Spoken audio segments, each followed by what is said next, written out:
कपिल सिब्बल ने एक बार फिर विवादित बयान दिया है। मध्य प्रदेश के हर सरकारी अधिकारी को भ्रष्ट बताया है। केंद्रीय मंत्री सिब्बल ने भ्रष्टाचार के कुछ उदाहरण देते हुए सवाल उठाया कि मध्य प्रदेश में कौन सा ऐसा अधिकारी है जो भ्रष्ट नहीं है। सिब्बल ने मध्य प्रदेश को LOC लाइन ऑफ कंट्रोल की जगह लैबोरेटरी ऑफ करप्शन करार दिया है।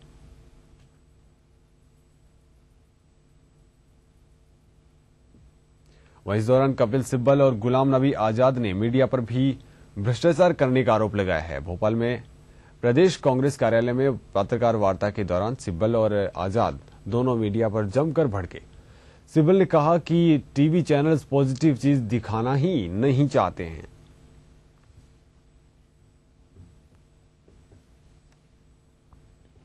फिर भोपाल में भाजपा के वरिष्ठ नेता रविशंकर प्रसाद ने रेल रिश्वत कांड को लेकर केंद्र सरकार पर जमकर निशाना साधा है।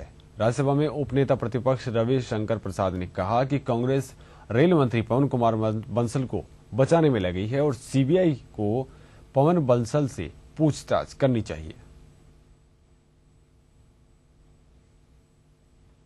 पार्टी श्री पवन बंसल का बचाव कर रही है। It is an open and shut case of corruption. Railway board के मेंबर और चेयरमैन का पद भारत सरकार के सचिव के बराबर होता है। It is akin to the secretary government of India. And member electrical लगभग 3,500 करोड़ का ठेका हर साल देते हैं। छत्तीसगढ़ सरकार आज से विकास यात्रा 2013 का आगाज कर रही है। भाजपा के वरिष्ठ नेता लालकृष्ण आडवाणी दंतेवाड़ा से विकास यात्रा का आगाज करेंगे।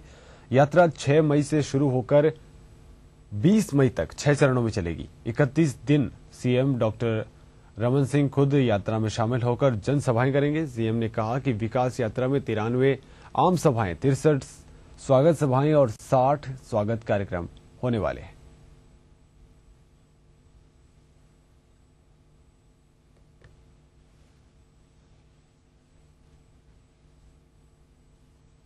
भाजपा की विकास यात्रा को लेकर केंद्रीय मंत्री डॉक्टर चरणदास महंत ने राज्य सरकार को आड़े हाथों लिया है। मीडिया से बातचीत में महंत ने कहा कि प्रदेश सरकार द्वारा विकास के कोई काम नहीं हुए। महंत ने कहा कि रमन सरकार ने केवल गरीबी बढ़ाई है, जिसके चलते BPL परिवारों की संख्या में लगातार इजाफा हो रहा है।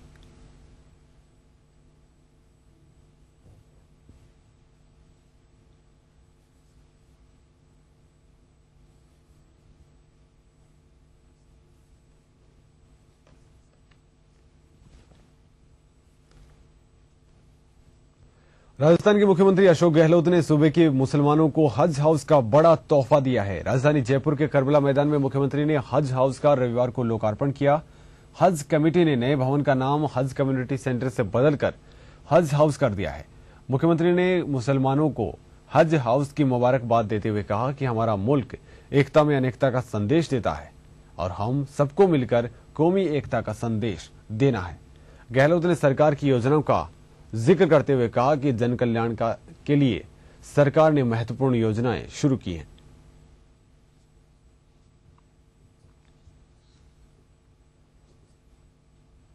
वसुंधरा राजे की स्वराज संकल्प यात्रा का तीसरा चरण सियासी रूप से बेहद कठिन माने जाने वाले भरतपुर संभाग से हुआ। कांग्रेस का गढ़ बन चुकी खंडार विधानसभा क्षेत्र से जनसभा के माध्यम से वसुंधरा ने कांग्रेस के खिलाफ चुनावी शंखनाद किया। खंडार से के लोगों से सवाल करते हुए वसुंधरा राजे ने ये बताया कि सही मायने में भाजपा का राज ही स्वराज था। आज की सरकार जो महिलाओं की इज्जत आबरू की सुरक्षा नहीं कर सकती, उसे कुर्सी पर बैठने का अधिकार नहीं है।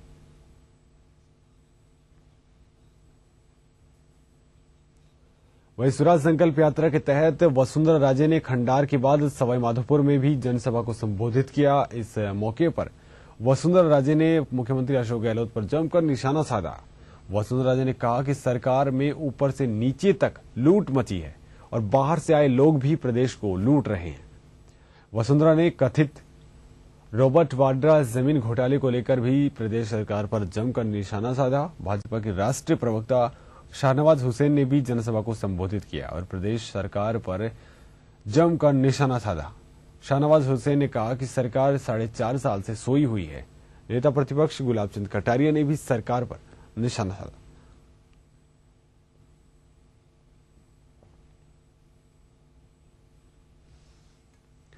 खबर बिहार झारखंड से है। झारखंड में चतरा पुलिस ने नक्सलियों की एक बड़ी साजिश को नाकाम कर दिया है। पुलिस को निशाना बनाने के लिए पक्की सड़क के 4 फीट नीचे शक्तिशाली सिलेंडर बम लगाए गए थे। पुलिस को इसकी भनक लगी और अभियान चलाकर 500 सिलेंडर बम्स को बरामद कर लिया। एसपी ने बताया कि माओवादियों ने झारखंड बिहार की सीमा पर हंटरगंज थाना क्षेत्र के लेंजवा गांव के पास ये लैंड माइन्स लगाई थी। उन्होंने बताया कि करीब 3 महीने पहले इन्हें लगाया गया होगा और इन्हें 100 मीटर की दूरी पर रखा गया था ताकि काफी बड़े पैमाने पर नुकसान पहुंचाया जा सके। इन बॉम्ब्स को बड़ी सुरक्षा के बीच डिफ्यूज कर दिया गया है। इधर शेखपुरा में बिजली चोरी के खिलाफ अभियान चलाने गए इंजीनियर और दूसरे कर्मचारियों पर ग्रामीणों ने हमला बोल दिया, जिसमें असिस्टेंट इंजीनियर, जूनियर इंजीनियर और एक मिस्त्री को गंभीर चोट आई है। विभाग की बरभीगा थाना क्षेत्र के नरसिंहपुर गांव में छापेमारी करने गई थी ये टीम और बिजली चोरी के आरोपियों की तस्वीर ली जा रही थी। इसी दौरान ग्रामीण भड़क गए और हमला कर दिया। ग्रामीणों का कहना है कि बिजली विभाग बिजली मुहैया नहीं करवा रहा है और चोरी के नाम पर लोगों को परेशान करता है। यहां लेंगे एक और छोटा सा ब्रेक, फौरन लौटेंगे।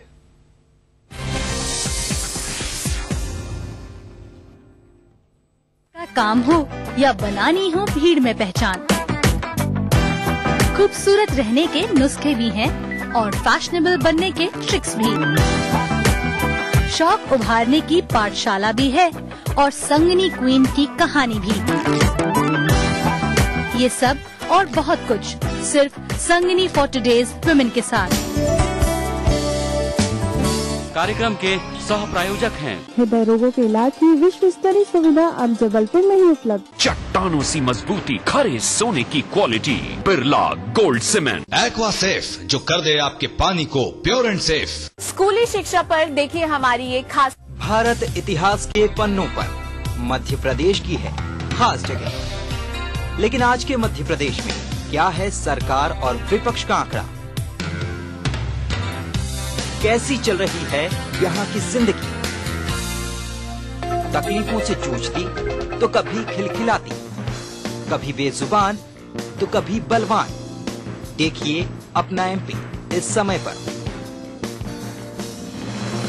इस न्यूज के सह प्रायोजक हैं हृदय रोगों के इलाज की विश्व स्तरीय सुविधा अब जबलपुर में ही उपलब्ध। चट्टानों सी मजबूती, खरे सोने की quality, Birla gold cement. Aqua safe, जो कर दे आपके पानी को प्योर एंड सेफ। आवारा हूँ या गर्दिश में हूँ, आसमान का तारा हूँ। लेके पहला पहला प्यार भर के आंखों में कुमार, जादू नगरी से आया है कोई जादूगर। ये रातें, ये मौसम, नदी का किनारा, ये चंचल हवा। कहा दो दिलों ने कि मिलकर कभी हम न होंगे जुदा। भूली बिसरी गीत देखना ना भूलिए। अंजुला मार्केल ने प्रधानमंत्री से की मुलाकात। किया जाए सिटी सेंटर मॉल बना अपराधियों का बालाकृष्णन पर कसा शिकंजा। न्यूज है जब वो नई है, ताजा है जो अभी घटी है।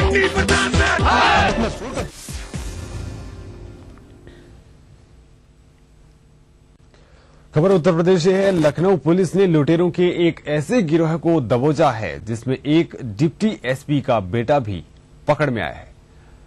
बंदूक की नोक दिखाकर लूटने वाले इस गिरोह के 3 लोगों को पुलिस ने गिरफ्तार कर लिया है। साथ ही फतेहपुर में तैनात सीओ के बेटे को भी गिरफ्तार कर लिया गया है। पुलिस को इनके पास से रिवॉल्वर समेत लूट की वारदात का सामान भी मिला है।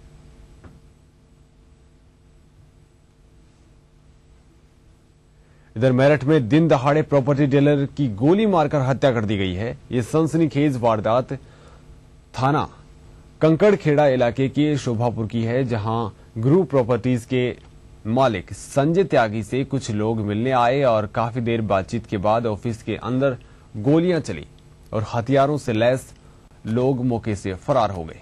दिन दहाड़े हत्या की वारदात से इलाके में सनसनी फैल गई।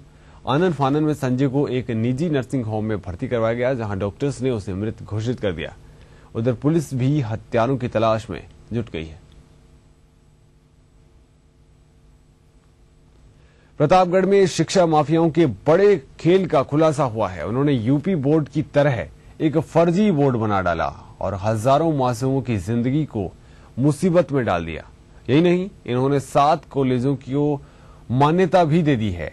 इनकी मार्कशीट पर लोग बीटीसी का प्रशिक्षण ले रहे हैं।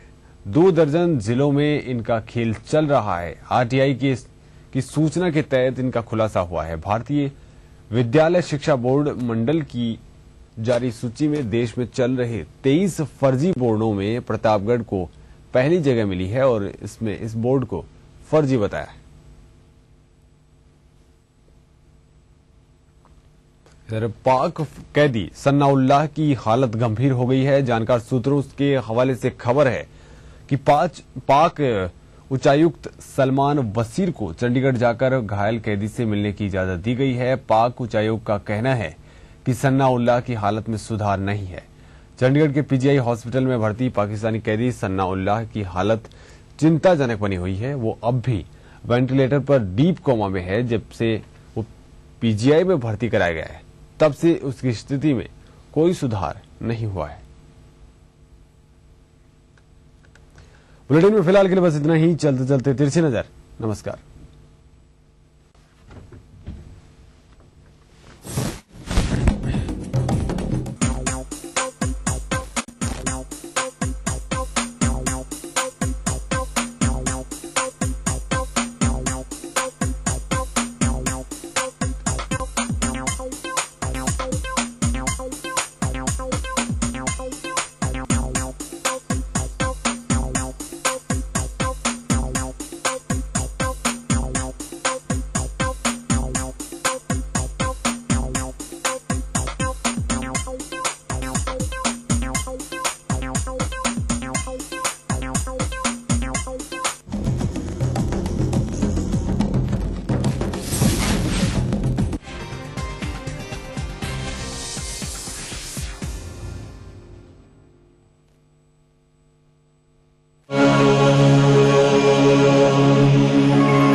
ईटीवी के सभी प्यारे दर्शकों का योग मंत्र में स्वागत है। मैं योग गुरु डॉक्टर महेंद्र सिंह और मेरे साथ में है मेरी सहयोगी ज्योत्सना। आज हम करेंगे पक्षी आसन का पूर्वाभ्यास, वो भी खड़े होकर। लेकिन इससे पहले एक बार फिर से देख लेंगे कल हमने जिस आसन का अभ्यास किया था। योग मुद्रा आसन को करने के लिए सबसे पहले दोनों पैर सामने से खोल लें। अब धीरे धीरे एक एक पैर को घुटने से मोड़ते हुए दम के नीचे रखेंगे, अर्थात पहले वज्रासन की स्थिति में आएंगे। कमर सीधी कर लें बिल्कुल। अब अंगूठा अंदर रखते हुए मुट्ठी बना लें। दोनों कोहनियों को नाभि के पास लेकर जाएं, अर्थात नेवल वाले भाग के पास लेकर जाएं और दोनों मुट्ठियों को घुटनों के ऊपर टिका दें। अब धीरे धीरे श्वास को पूरा बाहर निकालते हुए आगे की ओर झुकते हुए ललाट को दोनों मुट्ठियों के बीच में ले जाने की कोशिश करें।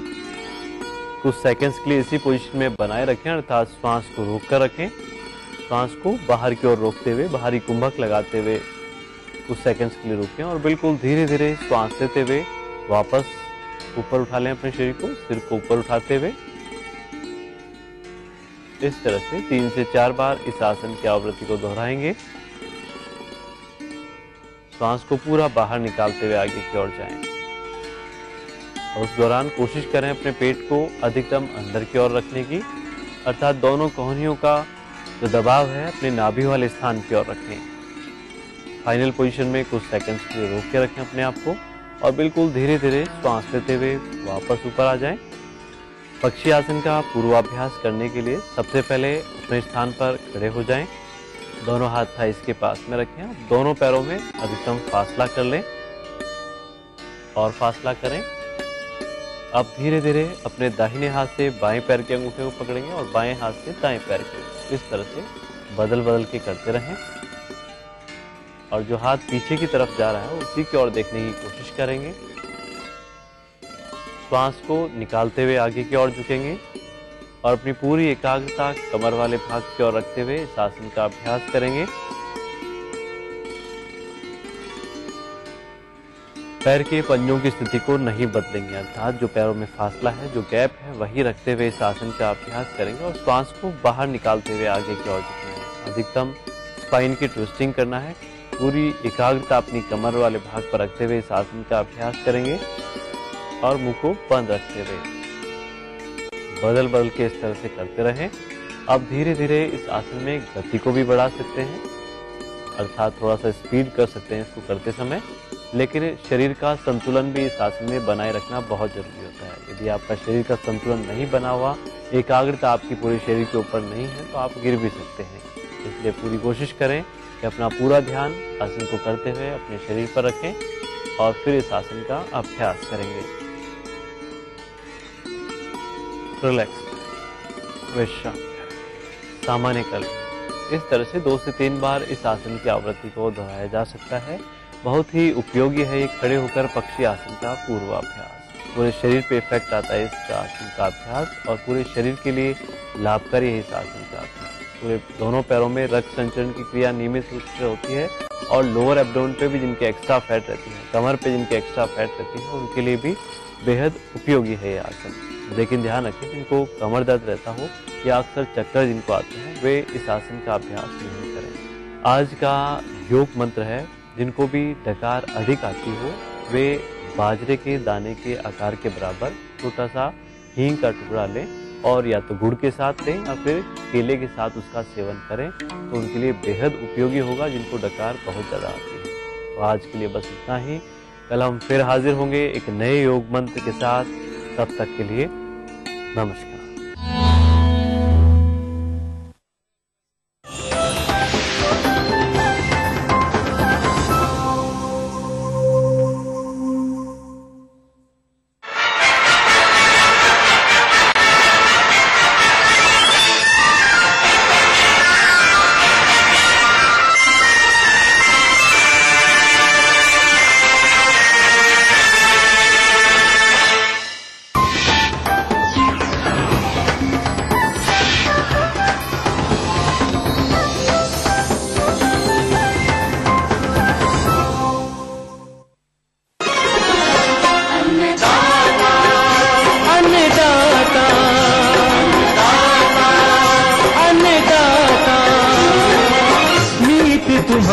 अनुदाता पग पग पर है संग तुम्हारे अन्नदाता। लहू किसानों का बन के पसीना सींचता है धरती का सीना। मेहनत का तेरी हक दिलवाने, नई तकनीक नई खोज बताने। पशुधन को गुणवान बनाना, पौध सुरक्षा को सिखलाना, खेती के सब गुर समझाने, भारत का सरताज बनाने। आठों पहर है संग तुम्हारे अन्नदाता अन्नदाता। सुप्रभात, स्वागत है आज के अन्नदाता कार्यक्रम में। आइए जानते हैं क्या हैं आज के मुख्य अंश। सिंचित कपास की वैज्ञानिक बुवाई विधि पर जानकारी।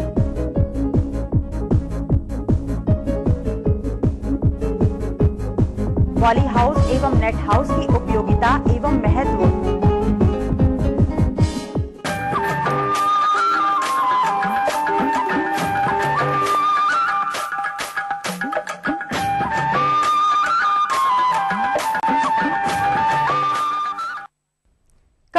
जिसे सफेद सोना भी कहा जाता है। हमारे प्रदेश में इसकी खेती मालवा निमाड़ क्षेत्र में लगभग 5.5 लाख हेक्टेयर क्षेत्र में इसकी खेती की जाती है। इतना बड़ा क्षेत्रफल होने के बावजूद हमारे प्रदेश में इसका उत्पादन अन्य राज्यों की तुलना में काफी कम है। जब हमने इसके कारणों पर गौर किया तो पता चला कि हमारे किसान परंपरागत तरीके से ही खेती करते हैं। वे ना तो बीज किस्म, बीजोपचार एवं बुवाई विधि पर ध्यान देते हैं और न ही प्रबंधन क्रियाओं पर, जिस कारण प्रारंभ से ही फसल कमजोर होकर विभिन्न कीट एवं रोग व्याधियों की चपेट में आ जाती है, जिससे उत्पादन तो कम होता ही है, साथ ही कपास की गुणवत्ता खराब होने से हमारे किसान भाइयों को अपनी उपज का अच्छा बाजार भाव नहीं मिल पाता है और उन्हें नुकसान उठाना पड़ता है। आने वाला समय सिंचित कपास की बुवाई का उपयुक्त समय है। अतः किसान भाइयों, कपास की फसल से अधिक उत्पादन लेने के लिए सिंचित कपास की कौन कौन सी किस्म उपयुक्त है, भूमि की तैयारी, बुवाई एवं फसल प्रबंधन में कौन कौन से पहलुओं को अमल में लाएं, इन्हीं सब प्रश्नों के जवाब को संजोए प्रस्तुत है कार्यक्रम की यह विशेष प्रस्तुति। अगर किसान भाइयों कपास की खेती के अंतर्गत वैज्ञानिक पद्धति की बात करें तो सर्वप्रथम बात आती है भूमि के चुनाव की। कपास के लिए उपयुक्त भूमि में अच्छी जल धारण क्षमता होनी चाहिए। भूमि का पीएच मान 6.5 से 7.5 होना चाहिए। भूमि में पर्याप्त मात्रा में पोषक तत्वों का होना अति आवश्यक है। कपास के लिए काली मृदा उपयुक्त होती है। अब आई चर्चा करते हैं खेत की तैयारी पर। किसान भाइयों, खेत की तैयारी के लिए 3 वर्ष में एक बार भूमि की गहरी जुताई मिट्टी पलटने वाले हल से करनी चाहिए। इसके पश्चात सिंचित कपास में फलेवा के लिए गहरी सिंचाई की जाती है ताकि बीजों के अंकुरण के लिए भूमि में पर्याप्त नमी उपलब्ध रहे। कभी कभी तो फलेवा 2 बार भी किया जा सकता है। इसके पश्चात बखर या हैरो को 2-3 बार चलाकर भूमि को भुरभुरा बना लेना चाहिए। भुरभुरा बना लेने के पश्चात पाटा लगाकर भूमि को समतल बना देते हैं। अब आइए जानते हैं इसके उन्नत प्रजातियों पर। किसान भाइयों, अगर कपास की किस्मों की बात करें तो देसी किस्मों में K2, विक्रम, रेवा एवं B50 भी उपयुक्त किस्में हैं। संकर किस्मों में जवाहर संकर 2, जवाहर संकर 3, जवाहर संकर 4 उपयुक्त होते हैं। इसके अलावा किसान भाइयों, बाजार में उपलब्ध विभिन्न कंपनी के बीटी कपास को भी लगा सकते हैं। किसान भाइयों, जहां तक बुआई के समय की बात है तो सिंचित कपास की बोनी के लिए उपयुक्त समय 15 मई से 31 मई तक का होता है। अब आइए किसान भाइयों चर्चा करते हैं बुआई हेतु बीज की मात्रा पर। संकर कपास के लिए 205 किलोग्राम प्रति हेक्टेयर, देसी कपास के लिए 10 से 18 किलोग्राम प्रति हेक्टेयर, अमेरिकन कपास के लिए 15 से 20 किलोग्राम बीज प्रति हेक्टेयर आवश्यक होता है। बुआई से पूर्व बीज को रेशा विहीनीकरण तथा बीज उपचार कार्य अवश्य कर ले। रेशा विहीनीकरण हेतु 1 लीटर साधारण गंधक या तेजाब 5 से 6 क्विंटल बीज हेतु पर्याप्त होता है। इसके लिए हमें मिट्टी व प्लास्टिक के बर्तन का प्रयोग करें। बीज में तेजाब डालकर लगातार लकड़ी की डंडी से चलाते रहें जब तक कि कपास बीज के रेशे जल न जाए। फिर इस बीज को चूने के पानी में डुबोकर धोया जाता है और फिर साफ पानी से 2 से 3 बार धुलाई की जाती है। फसल को बीजजनक रोगों एवं कीटों से बचाने हेतु बीजों को बुआई से पूर्व कार्बेंडाजिम या कैप्टान 3 ग्राम प्रति किलोग्राम बीज की दर से उपचारित करें एवं कुछ समय बाद इमिडाक्लोरोपिड 7.5 ग्राम प्रति किलोग्राम बीज की दर से उपचारित करें। इसके उपरांत 250 से 300 ग्राम एजिटोबैक्टर प्रति किलोग्राम बीज को उपचारित करके ही बुआई करें। कल्चर का उपयोग बोने के समय करें एवं उपचारित बीजों की बुआई तुरंत कर दें। बोने के समय को ध्यान में रखते हुए संकर कपास की बोनी 25 मई के बाद ही करें। किसान भाइयों, अगर बुआई विधियों पर नजर डालें तो हमारे किसान भाई कपास की बुआई 2 तरह से करते हैं। पहली चौकुली पद्धति एवं दूसरी सरता विधि, लेकिन चौकुल पद्धति ज्यादा उपयुक्त पाई गई है।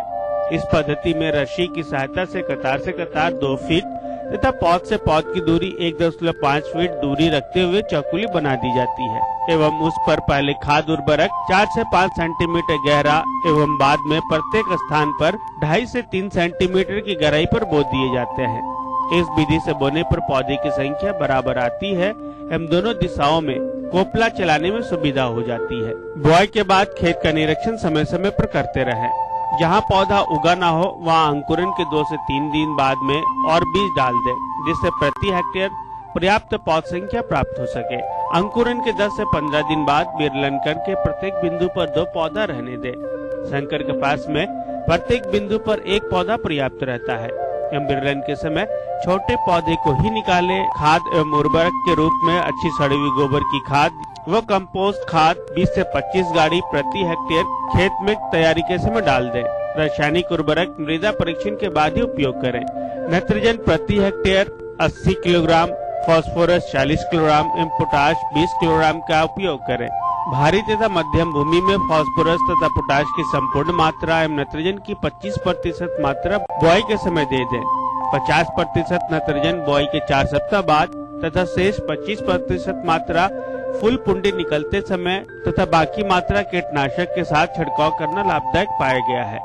हल्की भूमि में फास्फोरस व पोटाश की आधी मात्रा बोने के समय वो आधी मात्रा 6 से 8 सप्ताह की अवस्था रिंग या कोलम पद्धति से 15 से 20 मीटर गहराई पर देना उपयुक्त रहता है। किसान भाइयों, जहां तक सिंचाई प्रबंधन की बात है तो वर्षा समाप्त होने पर हल्की भूमि में 12 से 15 दिन तथा मध्य भारी भूमि में 25 से 35 दिन के अंतराल पर आवश्यकता अनुसार सिंचाई करें। कली एवं फूल बहार के समय नमी की आवश्यकता अधिक होती है। प्रत्येक बार एक कतार छोड़कर सिंचाई करें।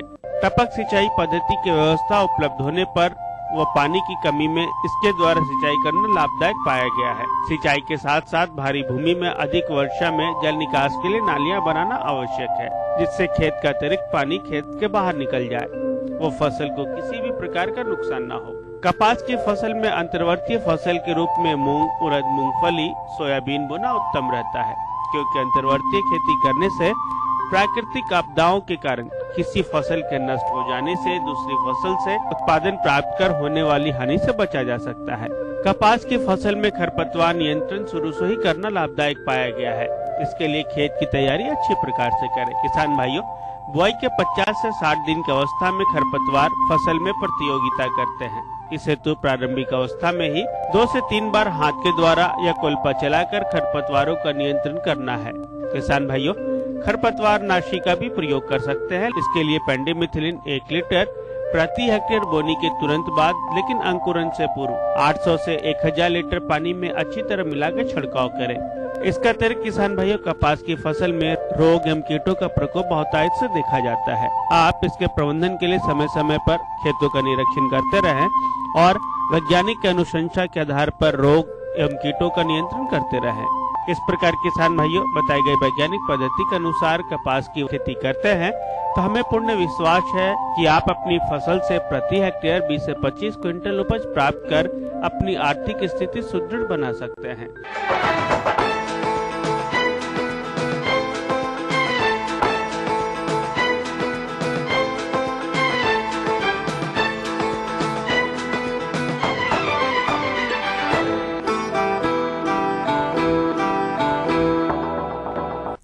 हमारे प्रदेश के अनेक किसान भाई अधिक लाभ लेने के उद्देश्य से परंपरागत फसलों को छोड़कर सब्जियों एवं फूलों की खेती करने लगे हैं, लेकिन मौसम की प्रतिकूलता एवं कीट रोग व्याधियों के प्रकोप के कारण वे वह लाभ नहीं ले पा रहे हैं जो कि उन्हें मिलना चाहिए। परंतु बड़े महानगरों व शहरों के निकट रहने वाले अनेक किसान भाई हाईटेक फार्मिंग के अंतर्गत पॉली हाउस या नेट हाउस में सब्जियों एवं फूलों की खेती करके काफी अच्छी आय अर्जित कर रहे हैं, लेकिन ऐसे किसानों की संख्या काफी कम है। पॉली हाउस या नेट हाउस में फूलों एवं सब्जियों की खेती करने से उत्पादन तो अधिक मिलता ही है, साथ ही पौधों को उपयुक्त तापक्रम मिलने एवं कीट व्याधियों का प्रकोप कम होने से उपज की गुणवत्ता भी अच्छी होती है। अतः आवश्यकता इस बात की है कि हमारे किसान भाइयों को हाईटेक फार्मिंग के अंतर्गत पॉली हाउस या नेट हाउस की उपयोगिता एवं महत्व से अवगत कराया जाए, ताकि हमारे किसान भाई इसे अपनाकर अच्छा लाभ कमा सकें। लेकिन अब प्रश्न यह उठता है कि इसकी संपूर्ण जानकारी कहां से प्राप्त हो, इस पर शासन द्वारा कितना अनुदान है एवं इसकी उन्नत तकनीकी क्या है। इन्हीं सब बिंदुओं पर जानकारी चाहते हैं हमारे एक किसान भाई, तो आइए मिलते हैं उन्हीं से। ये नेट हाउस लगाएं, फूलों की खेती करें, इस मामले में हमें कहां से तकनीकी जानकारी मिलेगी, कहां से इसके लिए हम प्रकरण भेजें या कहां इसका प्रस्ताव भेजें, इसकी जानकारी बताएं ताकि कहां से हमें सब्सिडी रिलीज हो और इसमें बैंक लोन कितना मिलता है, ये सारी आप हमें जानकारी देंगे, यही मेरा प्रश्न है। तो किसान भाइयों, पॉली हाउस एवं नेट हाउस के बारे में विस्तृत जानकारी हेतु देखते हैं कार्यक्रम का यह अंश। एग्रो नेट हाउस, इसमें एक किस्म का एग्रोनेट कपड़ा होता है जो कि प्लास्टिक के धागों से तैयार किया जाता है। इस